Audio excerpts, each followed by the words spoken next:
الحمد لله والصلاة والسلام على رسول الله نبينا محمد وعلى آله وصحبه أجمعين. أما بعد, السلام عليكم warahmatullahi wabarakatuh. Nakikita niyo dito sa harap, insyaAllah, ay yung mga gagamitin natin para sa paghuhugas, paglilinis, pagpaligo ng kapatid natin sa Islam, yung patay na Muslim. Isa ilan dito, ito ay ipon. Para ito isapin natin sa ating katawan, no? Na kung tayo yung ililinis, hindi ma-score yung ating sarili sa tubig o ano pa mang mga dumi na galing sa katawan ng ating kapatid. Kailangan din natin ng mask, face mask, para ito sa kung halimbawa man tayo na hindi hindi na naman yung katawan ng kapatid natin, kailangan din natin gamitin yan. Kung kinakailangan po, at saka kailangan din natin gamitin yung gloves. Okay? Kailangan din natin itong dalawang tela ng tuwalya para ito takpan yung pribadong bahagi ng katawan, private parts ng kapatid natin na Muslim. Simula sa puso hanggang sa tuhod. So ito pakita natin mamaya. Kailangan din natin yung malaking gunting para ito sa pag-alis o gupitin natin yung damit o pantalon ng kapatid natin. Ngunit kung halimbawa ang kanyang damit ay pwede pang gamitin, pwede itong alisin ng hinay-hinay na merong respeto at pagmamahal. Kailangan din natin na maliit na gunting na ang layunin nito ay para ito i-trim sa kung mahabang bigote na sumusobra sa bibig ng tao. Kailangan ito. Kailangan din natin ang nail cutter para sa kuko, sa kamay, at saka sa paa. Kung mahaba ito, kailangan ito putulan. Kailangan din natin ng shaver o pang-akit. At ang pagkakaiba naman kung tayo ay nabubuhay, nag-aaral tayo dito sa masilang bahagi ng katawan, sa pinipili natin, at sa masilang bahagi ng katawan. Ngunit kung siya ay patay na, ang aahipin na lamang natin ang balahibo ay dito sa pinipili. Hindi na natin pwedeng ahipin yung balahibo sa pribadong bahagi ng katawan ng ating kapatid sapagkat bawal natin na tingnan yung kanyang pribadong bahagi ng katawan. Isa pa kailangan natin yung plaster. Na kung halimbawa mayroong sugat na pinakailangan na lagyan ito ng sapin na hindi mas po yung sugat niya, lilinisan ito at lalagyan natin ng plaster. With still respect na paglalagay. Kailangan natin ng sponge para ito sa paglilinis ng kanyang katawan. Kagaya ng normal na naliligot tayo, na gumagamit tayo kung isa ng panghilod, so ganun din sa kapatid natin na Muslim. Kailangan din natin ng mask perfume. Ito yung dalawang mask perfume. Ito yung black at saka yung powder na white. Dalawa.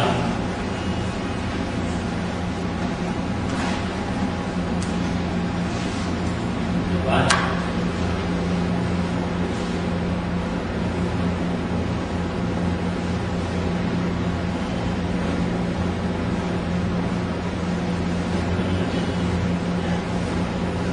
Tatlo.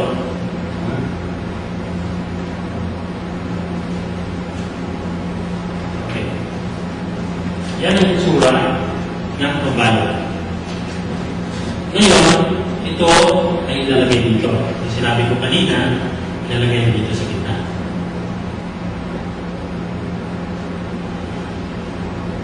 Okay? Ito naman, yung powder, yung itim, saka yung puting mosko na pabango, ito ay isasabi dito. Palagay. Pati itong mix. Ang layunin nito na kung mayroong nalalabas sa katawan ng kapatid natin habang siya ay pinadala o pinadapat, Pag nabasa ito, ma-absorb niya at mababa mo yung resulta. Because this is most. Subhanallah, tapos kung pabango, yung miss na pabango, pag nabasa ito ng galing sa katawan ng tao, subhanallah, it will produce good smell. So, ito yung purpose niya. Ngayon, okay, tapos na ito. So, ngayon, ihahatid natin yung kung paano hugasan ang patay ng Muslim. At yung hugasan, brother, yung design, yung mas maganda, sa akin actually, pwedeng hugasan sa kawayan. Yung sa sahig na ang sahig ay kawayan. Ngayon, mas maganda din na naka-elevate yung hugasan talaga ng patay, ito ay mayroong mga space dito. Kagaya ng pinakita natin kanina, may mga space para kung anuman ang tubig na ililinis sa kanya, dumi na lalabas sa kanya, diretso ito mahuhulog. Hindi ito sasama sa kanyang katawan habang siya nililinisan. Okay? So, ang itsura niya ay mayroong space. Na mas maganda pa brother na kung pag-uwalas natin ay yung naka-elevate dapat dito sa ulo. Maganda siya.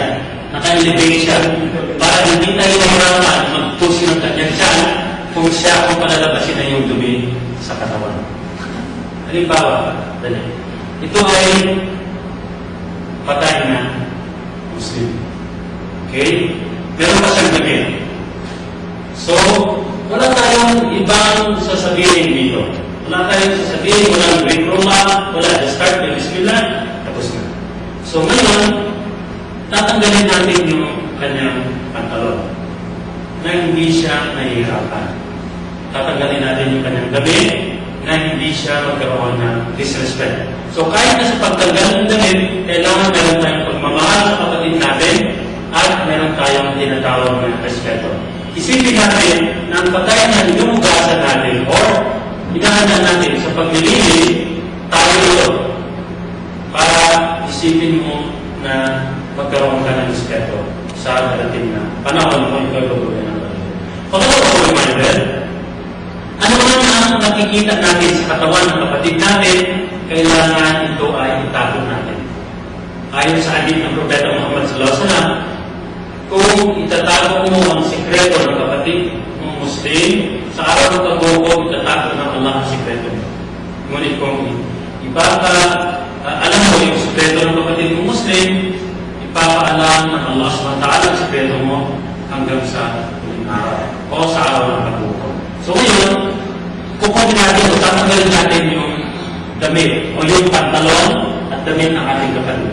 So sinabi ko kanina, simula sa tuhod hanggang sa puso. Kailangan hindi ito makikita kasi ito yung bahagi ng katawan natin na hindi pwedeng ma-expose. Ito yung private parts ng isang lalaking Muslim. So gagamitin natin ngayon is yung bunti.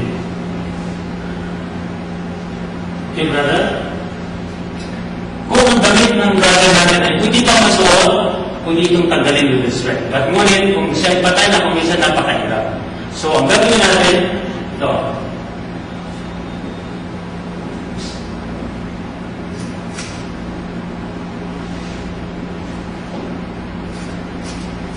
Okay. Gupitin yung kanyang pantalon na hindi na-expose ang kanyang private parts.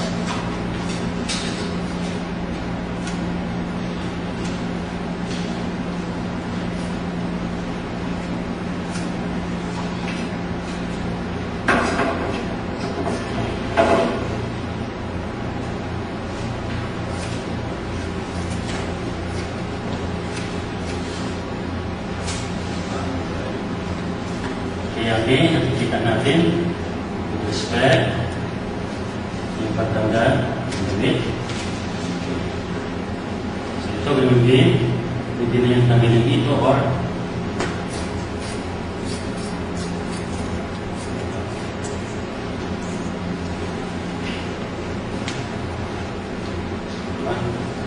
tapos, ito sa kabila. Din.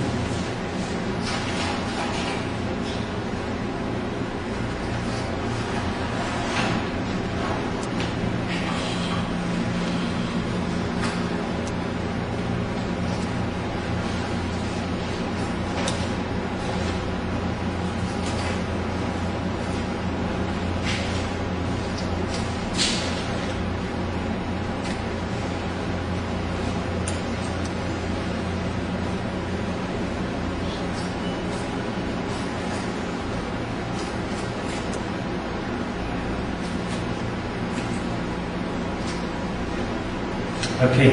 So, tanggalin na natin yung damit kapatid natin.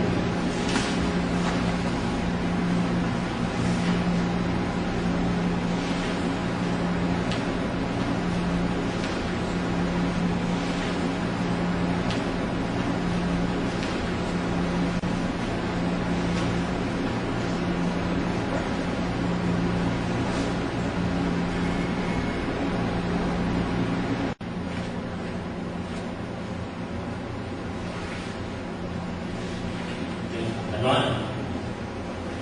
Isa naman, kukunin natin yung damit. Tingin sa balikan.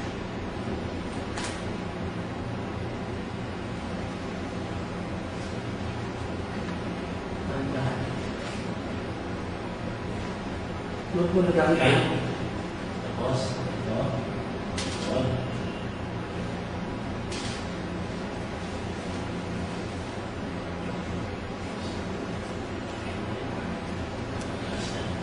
Okay. So, alhamdulillah, ito ay wala na siyang saplot. So, nakikita nyo, simula nitong ganitong stage ng patay, hanggang sa siya babalutin, dito nakikita, dito na-expose. Yan po ang isang napakataas na respeto ng isang Muslim sa kanyang kapatid na Muslim. Na hindi niya pwedeng i-expose ang private parts ng isang Muslim. Kanina sinabi ko, kung halimbawa ang namatay ay nanay mo, na hindi siya Muslim, nakakalungkot. Papasok siya sa funeral parlor, pagkatapos nun, bubuksan yung kanyang katawan, makikita yung kanyang private parts, yung kanyang mga pamilya ay nasa labas, nagigiyakan, ngunit ang kanilang ina, nasa loob, ay kinakatay. So, hindi yan pwede sa Islam. Ang tandaan natin, na kung ang namatay na Muslim, malalaman natin kung siya ay patay na sapagkat ang kanyang paa ay ganito ang itsura. Ganito. Diretso na. Okay? Isa yan sa tanda na patay na tao. At isa pa, ang tanda is yung ang kanyang ilong ano ito sa kanan o sa kaliwa. Hindi na ito straight. Ito, nakaganyan o sa kaliwa. Yung kanyang mga joint, ito ay nagsiseparate na. Yung mga joint niya. Okay? So yan, tanda. Ngunit halimbawa mga kapatid, kung ang katawan ng isang kapatid na Muslim, halimbawa, itong namatay na kapatid natin, ang kanyang kamay ay ganito. Matigas na. Okay? First thing na gagawin na nagbuhugas is i-massage ito. I-massage yung lahat ng joint para ilagay sa gilid. Upang kung ikaw ay magbubugas na nasa gilid yung kamay, hindi ka mahihirapan. So, kailangan ayusin mo ito. Ngunit kung halimbawa, ang kamay ng kapatid mong Muslim ay gano'n na lang, kailangan ayusin mo ito. Ngunit kung halimbawa, ang kamay ng kapatid mong Muslim ay gano'n na lang, kasi matigas na, hindi mo naman pa mailagay sa gilid. Bawal sa Islam na baliin ito at ilagay dito. Pinagbabawal yun. Bawal din sa Islam na sugatan ang patay. Bawal din sa Islam na sampalin ang patay. Bawal sa Islam na anuhin yung buhok ng patay. Bawal sa Islam na putulin yung balbas. No. Okay? Ipapakita natin mamaya. So, ilan lang yun na bawal sa Islam. So, ngayon, yung sinabi natin kanina, ito. Una, i-trim natin yung kanyang balbas. Ito. Ay, yung kanyang bigote. Yan. Trim natin. Kung mahaba ito. Yan. Okay.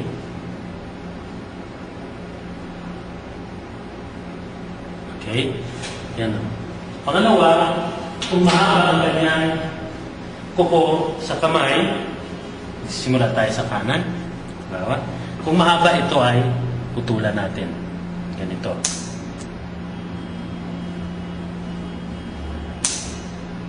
Okay. Hanggang dito, dito. Okay. Pagkatapos ng kanan, kaliwa din. Kaliwa. So, simulan tayo dito or sa maliit. Yan. Okay. So, yan ang paggamit natin ito. Katapos, sa paa. Okay? Ito, kumahaba yung kuko. No? Ulitin ko, yung shaver, ganun din. Balik tayo ng shaver. Kung mayroon siyang balahibo sa kilikili, gagamitan natin ito. Ha? Ito. Okay? Ganun natin. Aras. Yan. Tapos, yung kaliwa. Okay? Tapos na. Pagkatapos niyan, tapos na yan, ha? Meron na tayo na. Okay. Ngayon, na sinabi ko kanina, ito. Kung may mga sugat siya, lilinisan niya at halimbawa, lagyan natin ng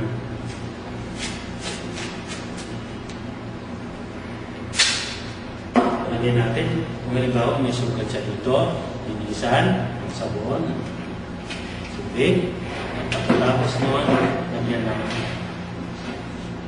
okay, kapag siya ay lumalasan.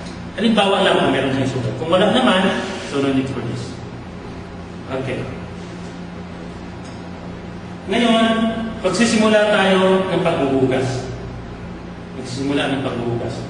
Kung ang mata ng batay ay nakadilat, halimbawa, nakadilat yung kanyang mata, i-open mo yung mata. Kanyan, unang-unang, ito ay isasara. Okay? Usually, ang batay, ang joint niya dito ay wala ng connection. That's why open yung bibig. Nakanganga. So, isasarado natin yan. Pag isarado natin, pwede tayo gumamit ng isang pantali. Halimbawa lang, ganyan, itali natin dito. Aywa.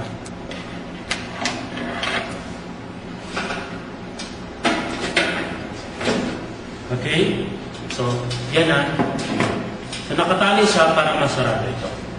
Ngayon, magsisimula tayo ng paglilinis ng patay na Muslim. Bago tayo magsimula sa isang patay, merong nakasta sa kanyang tiyan na kailangan ito ilabas. Na hindi siya susugatan. Hindi hihiwaan. Ano ang gagawin natin? Ang gagawin natin, ang patay, itatayo natin ito ng ganito. Brother, para sa bago siya itayo, i-open mo ito. Okay? At itatayo natin siya ng ganyan. Ganito. Halimbawa lang ganyan. Ganyan ka. Tapos dito, ipupos ito pababa. Ganyan. Push siya pababa. Na. Okay. Tapos ibabalik siya na kasama itong tubig. May tubig dito. Pwede natin ilagay yan dito. Tubig na habang ano yung tubig. Malabas yung tubig. So, ngayon, ang gagawin natin ay pinakita ko kanina sa inyo itong pera na ito. Kaliwang kamay, ha? Kaliwang kamay. Ayan. Okay? Ililinis siya dito. Okay? Pag nakita mo na may dumi, kunin mo ito, tapo. Basura. Kuha ka ulit ng isa, at lagay ulit sa kamay.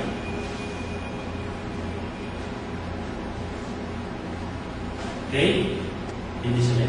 Pag meron pang dumi, maraming dumi na lumalabas, tapon ito, pwedeng ulitin siya at ipus ulit ito. Hanggang sa, kung ikaw ay paglilinis na sa likod, bawa, ganyan, paglilis mo, pag tingin mo wala ng dumi, okay, alhamdulillah, kailangan na magsimula sa pagbubugas. Unang-una ang gagawin sa kanya is wudu ablution. First, hugasan ng kanan hanggang sa puso. Tapos yung kaliwa. Okay. Kaliwa. Pagkatapos, sa bibig. Sa bibig. Sa bibig, brother, tandaan natin na hindi pwedeng lagyan ito ng tubig. Kasi pag nilagyan mo ito ng tubig, ito ang tendency na mag-spoil ng sisira ng sapin niya. Kasi wala ito, hindi na ito makakalabas, o di kaya lalabas ito diretso sa likod. So, hindi ito pwedeng lagyan ng tubig. Gagawin naman, kuha tayo ng ula, no? At ililinis sa bibig. Open yan, ganyan, ililinis sa bibig. Okay? Tapos, Pagkatapos ng bibig, takpan yung bibig at ang ilong. Pag takip na yung ilong, kailangan ang ilinis dito ay kaliwa. No? Ganyan. Kaliwa. Pagkatapos, mukha. Basahin ang mukha. Ganyan. Mukha ng tubig. Iyan mo yung tubig. Ganyan. Okay. Pagkatapos ng mukha, babalik tayo dito sa braso. Ito. Hanggang sa siko. Okay. Yan. Tapos ng kanan. Kaliwa. Pagkatapos ng kaliwa, babalik tayo sa ulo. Diba? Yung nag-uubo tayo dito sa ulo. Ibalik. Tapos diretso sa tenga. Next, pagkatapos ng ulo, sa tenga, dito tayo sa paa. Ayan. Big. Okay. Pagkatapos ng kanan, kaliwa. Okay. Ayan. Okay, pagkatapos nun, tapos na yung ulo. Ang gagawin ngayon sa kanya ay paliguan siya. So, pwede na tayo magamit ng sabon at saka tubig. Sabon, pwedeng powder, pwedeng bar. So, ito ay kupatan ng sabon, lagay natin sa haluin. Hindi kaya, pwede rin sabunan diretso. Ganito, kuha ng sabon. Sabunan diretso, ulo.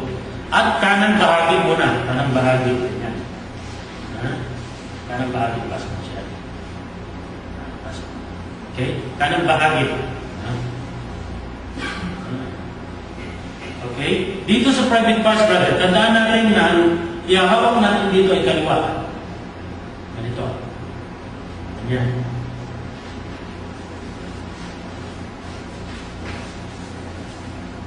Okay.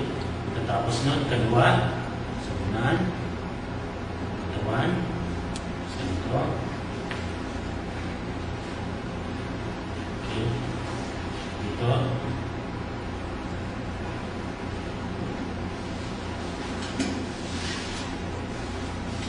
Okay?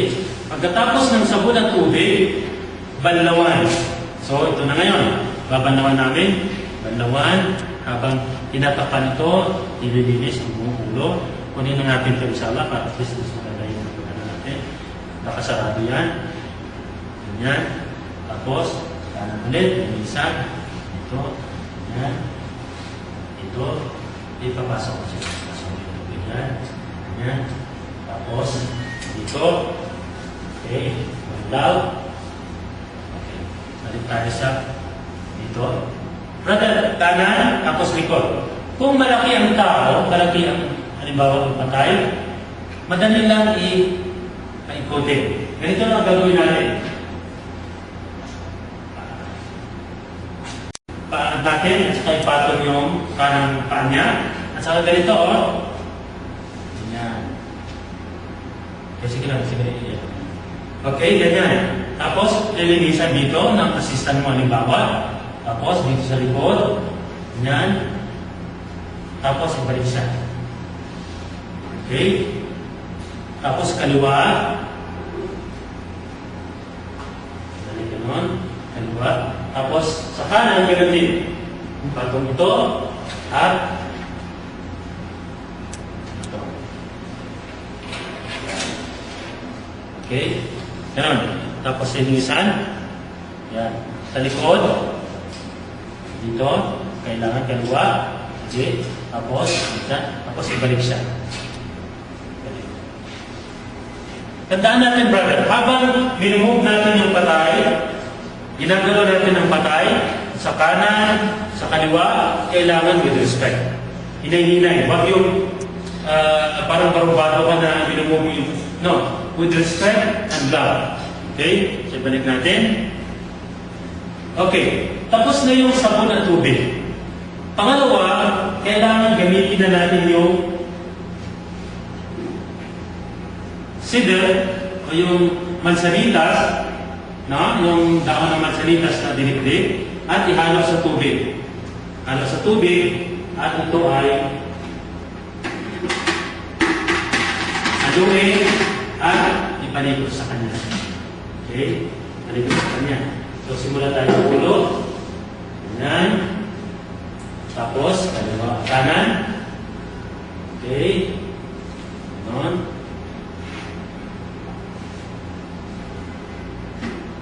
Tapos, ganyan.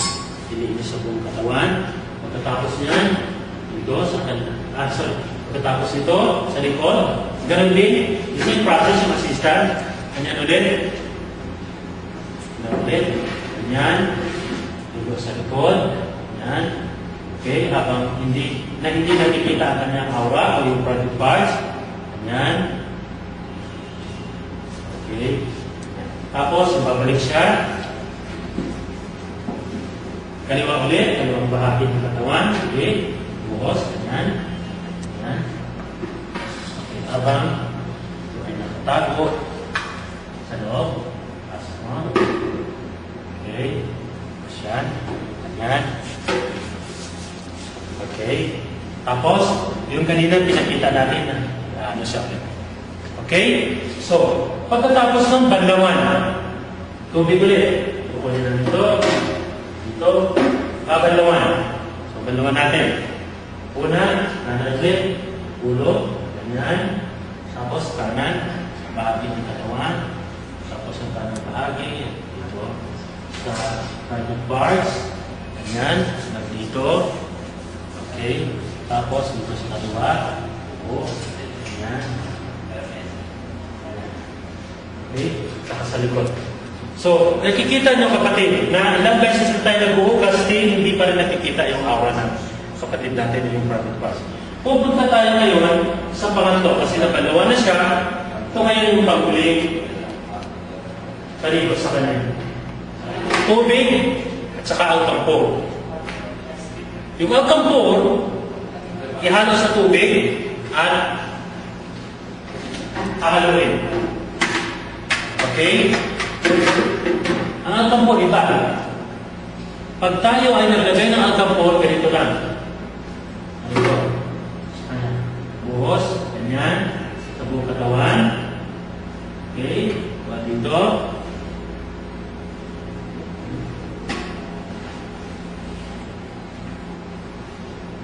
Okay. Yan. Buong katawan. So, tapos sa likod. Okay? Yan ang pinakalas. Sa alkampor, hindi pwedeng banlawan. Okay? Hindi pwedeng banlawan. Makikita natin na sa katawan ng patay, makikita mo yung ano ng alkampor. Ganyan. Okay? Makikita mo. Ang purpose nito, ito yung magsisilbing pagpapastil, patigas ng katawan ng patay. Pangalawa, ang layunin, alhamdulillah, na hindi siya pupuntahan ng buhod sa kanyang grave. Okay? Yan ang layunin, o yan ang purpose ng alkampur. Preserve, parang ipipreserve siya. Para sa insekto. No? Para sa insekto na hindi siya insekto. So ngayon, ang gagawin natin is ganito lang. Ganito.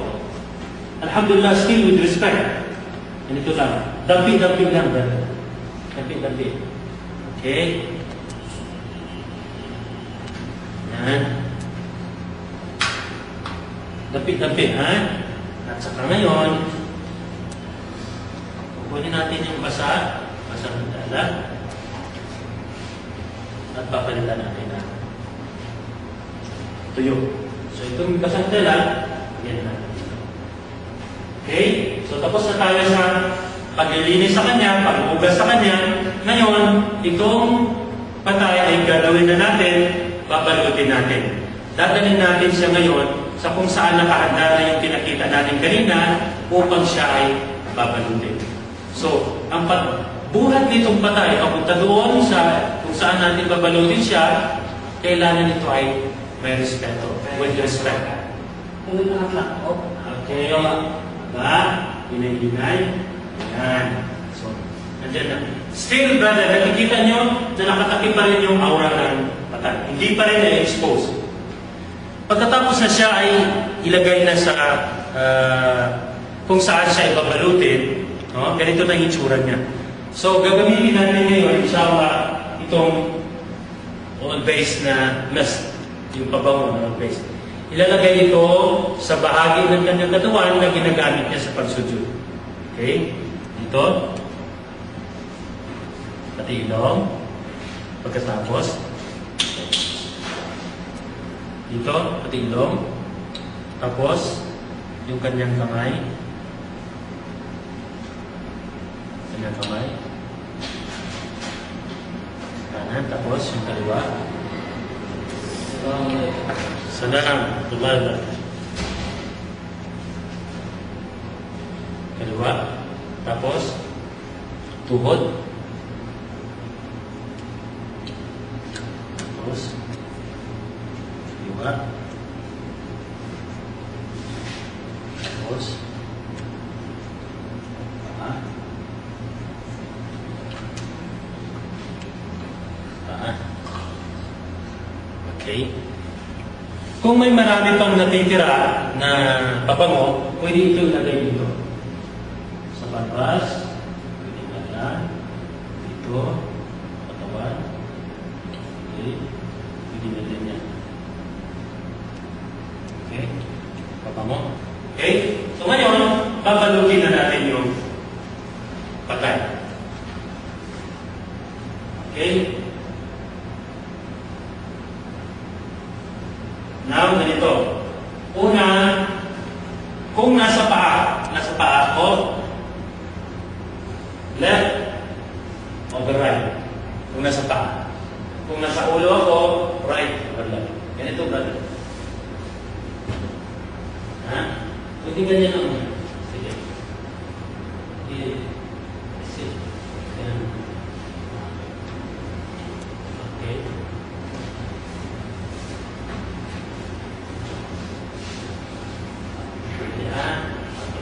Hawak dito. Iwan.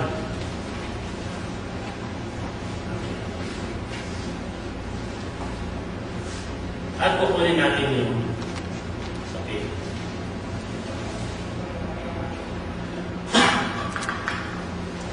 Okay.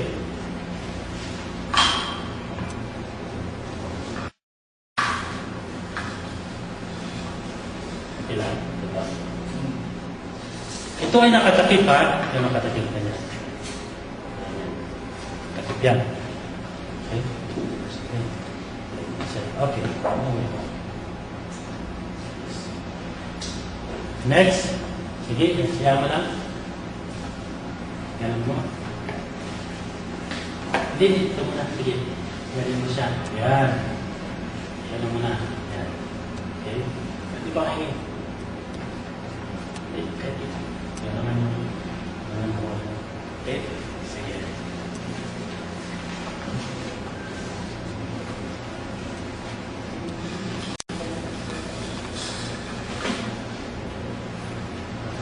Inubukas na rin dyan, hindi ko patay.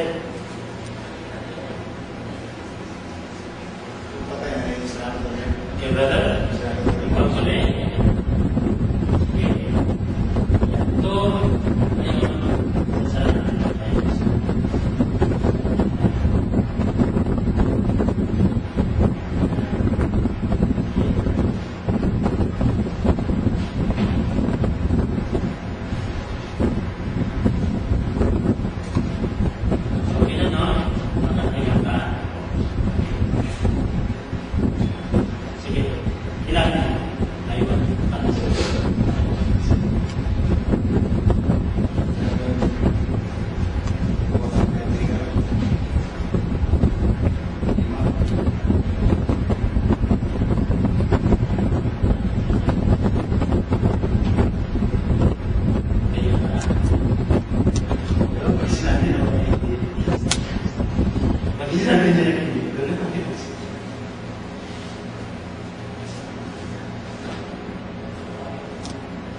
Okay, brother. Actually, ito ay ito ang gagawin.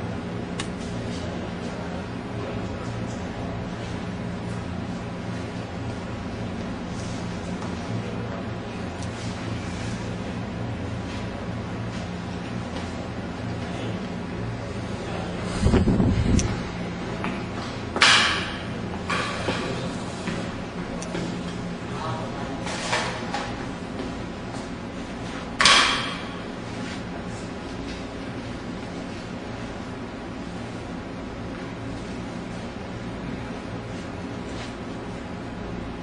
identify ito na ito yung ulo. Ito yung ulo. Ito. Ha? Ayan. I-check lang natin kasi kailangan ito ay masikip.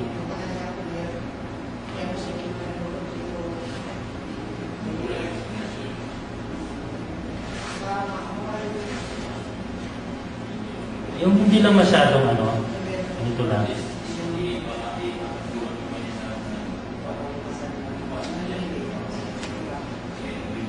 Okay. Bawa yan na. Isa. Tapos, sige. Ayan.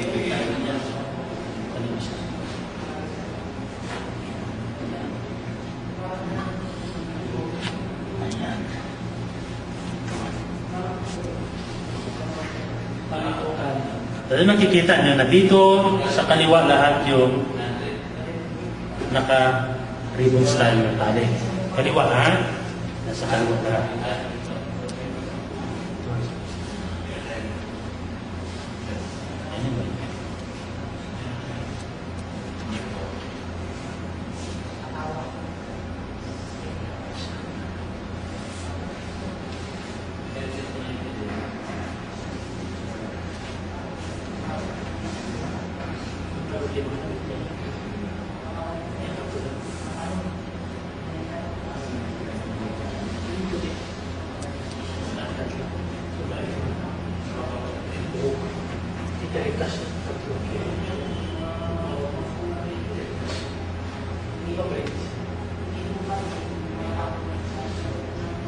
Ilan na lahat?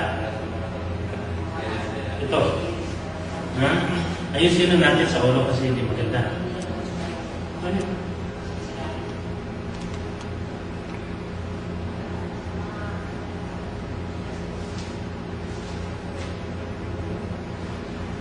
Sana. Gawin natin sa ulo, ha?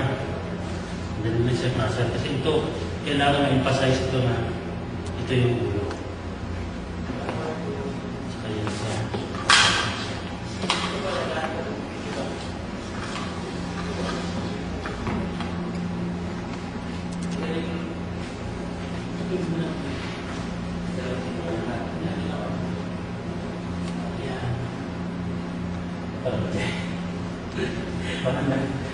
Okay, ito lang ha. Chef, okay lang?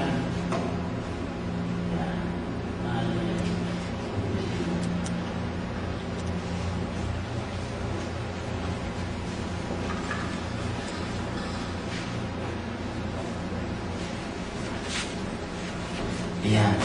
Ito. Ayan.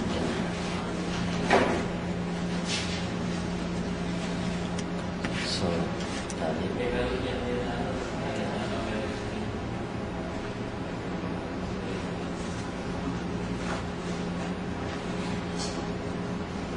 Okay lang, sir? Salamat. Okay, ganyan. Okay, ito yung sa ulo. Okay ba? No? Ngayon, kung yan ang ulo, possibly dito yan nakaganon, no? Di ba ganda, no? Ganyan.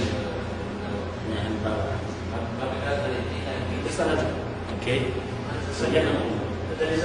Ngayon, dadali dito sa masjid. Kaya nga nagkaroon ng ganito, kasi ito ay bubuhatin. Dalhin sa masjid. Okay? So, lalagyan natin sa baba.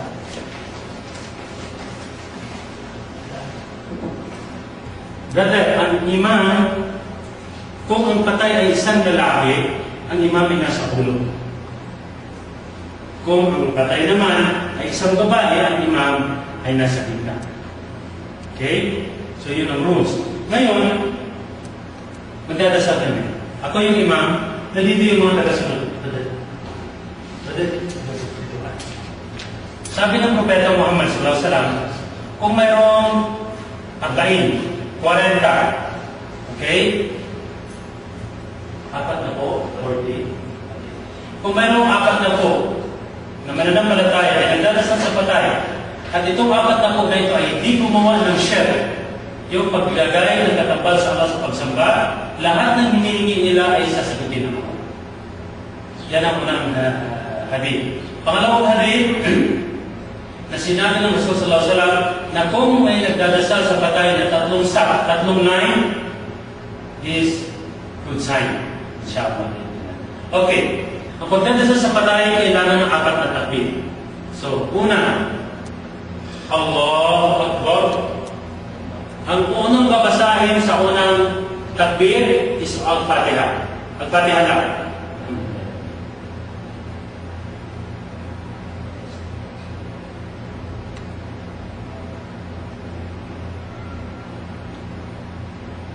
Allahu Akbar. Ito yung pangalawang takbir. Sa pangalawang takbir, ang babasahin ng imam ay second tashahhud. Salat al-Nabi. Allahumma salli ala Muhammad.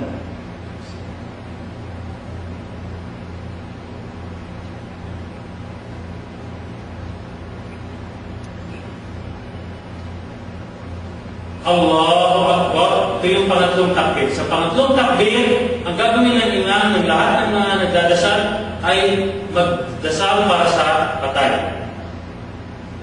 Okay? Dua para sa patay. Siya ay patawarin ng Allah, siya ay iligtas ng Allah sa kaparusahan sa impyerno, kaparusahan sa grave, bibigyan siya ng Allah ng lugar sa paraiso, nilinisan siya ng Allah SWT.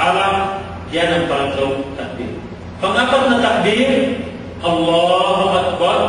Wala kang sasabihin o gagawin except Assalamualaikum warahmatullah. Isang taslim lang sa kanan. Pagkatapos nun, alhamdulillah, bubuhatin ang patay, kahit di sinong buhat, at dalan sa grave. Pagkaya dito sa kanila. Dito sa kanila. Okay. Papunta na ito, brother, sa grave. Ngayon, ililibing na natin yung patay. Ilibingan natin ay ganito. Halimbawa, ipasok na natin sa libingan. Brother, ang libingan ng mga Muslim ganito. Ganito, ha? Ito ay hukay. Ito ay hukay. No? Ngayon, ang hukay na ito, merong hukay dito na maliit. Merong hukay na maliit. Kaya ang patay ng Muslim, gagawin na. So, ngayon papakita natin kung paano siya ibababa sa hukay. Kunyari ito yung hukay. Ito yung hukay, yung ibaba. Kunyari itong hukay. So, kukunin ng patay. Patay, dadaan siya pag ganito. Okay? So, buhatin natin. Maunang ulo. Kasi nandun yung kibla. Nandun ang direksyon ng kibla. So, maunang ulo. Buhatin niyo. Ayun, sa gitna. Ito ako. Pumugot mo na. Diyan ka sa gitna. Hindi ako mugot. Bismillah.